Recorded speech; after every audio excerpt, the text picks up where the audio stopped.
Shalom, selamat pagi Bapak Ibu yang diberkati Tuhan. Kembali lagi dalam Sarapan Rohani STT Paulus Jakarta bersama saya Cindy Dakrus, mahasiswi semester 5. Saya berharap Bapak Ibu semua dalam keadaan yang sehat dan penuh dengan sukacita. Ya, pada pagi hari ini kita akan mendengarkan firman Tuhan. Tapi sebelum daripada itu saya mengajak kita untuk berdoa. Mari kita berdoa. Kami bersyukur kepadamu Tuhan untuk penyertaan-Mu dalam kehidupan kami, sehingga pada pagi hari ini Tuhan masih memberikan kami kesempatan untuk mendengarkan sedikit dari kebenaran firman-Mu. Kiranya Tuhan memberkati, biarlah firman-Mu ini dapat menjadi kekuatan baru dan dapat bertumbuh dalam kehidupan kami. Terima kasih banyak Tuhan Yesus. Haleluya, amin. Bapak Ibu yang diberkati Tuhan kita Yesus Kristus, firman Tuhan pada pagi hari ini terdapat dalam 2 Korintus pasal keempat ayat 16 sampai ayat ke-18. Kita akan baca bersama firman Tuhan dengan perikop jangan tawar hati juga waktu menghadapi maut. Ayatnya yang ke-16, sebab itu kami tidak tawar hati, tetapi meskipun manusia lahiriah kami semakin merosot, namun manusia batinnya kami diperbarui dari hari ke hari. Sebab penderitaan ringan yang sekarang ini mengajarkan bagi kami kemuliaan kekal yang melebihi segala-galanya, jauh lebih besar daripada penderitaan kami. Sebab kami tidak memperhatikan yang kelihatan, melainkan yang tidak kelihatan, karena yang kelihatan adalah sementara, sedangkan yang tidak kelihatan adalah kekal.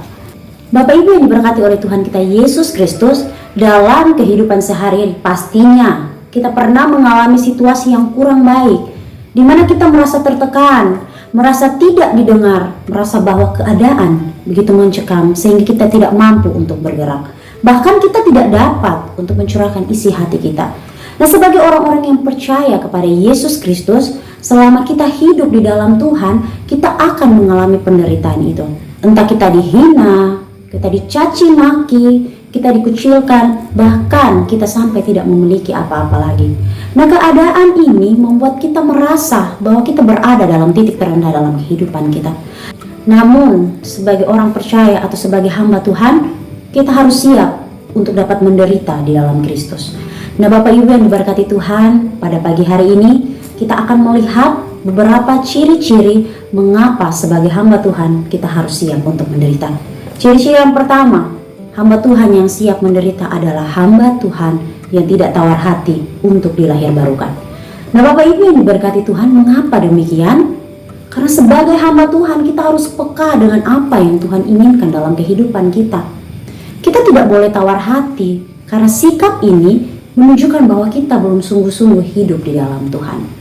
Nah, sebagai hamba Tuhan, kita harus siap untuk dilahirbarukan dalam Kristus, agar kehidupan kita seutuhnya dapat kita serahkan kepada Tuhan. Nah, Bapak Ibu yang diberkati Tuhan, ciri-ciri yang kedua adalah siap mengerjakan pekerjaan Tuhan walau ditempah derita.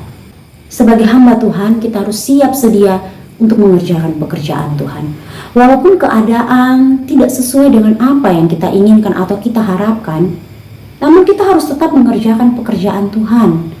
Karena penderitaan yang kita alami ini hanyalah penderitaan yang ringan. Kita melihat bahwa Tuhan Yesus sendiri mengalami penderitaan yang begitu luar biasa, sampai harus mati di kayu salib demi menebus kita dari dosa. Nah, Bapak Ibu yang diberkati Tuhan, ciri-ciri yang ketiga yang harus kita perhatikan adalah menaruh iman percaya dalam Tuhan. Sebagai hamba Tuhan dan orang yang telah percaya kepada Yesus Kristus, kita harus menaruh iman percaya kita seutuhnya kepada Tuhan. Karena saat kita sudah menaruh iman yang kokoh kepada Tuhan, maka kita akan mampu melalui penderitaan saat kita hidup di dalam Tuhan. Karena dengan iman yang kokoh, kita tidak akan mudah untuk digoncang atau diombang-ambingkan dengan keadaan yang sedang terjadi. Nah, Bapak Ibu yang diberkati oleh Tuhan kita Yesus Kristus, dari firman Tuhan pada pagi hari ini, kita mau sama-sama belajar bahwa sebagai hamba Tuhan kita harus siap untuk menderita. Karena kita percaya bahwa di balik awan gelap ada matahari, maka di balik penderitaan ada berkat Tuhan bagi kita. Demikian firman Tuhan, kiranya boleh memberkati kita semua. Amin.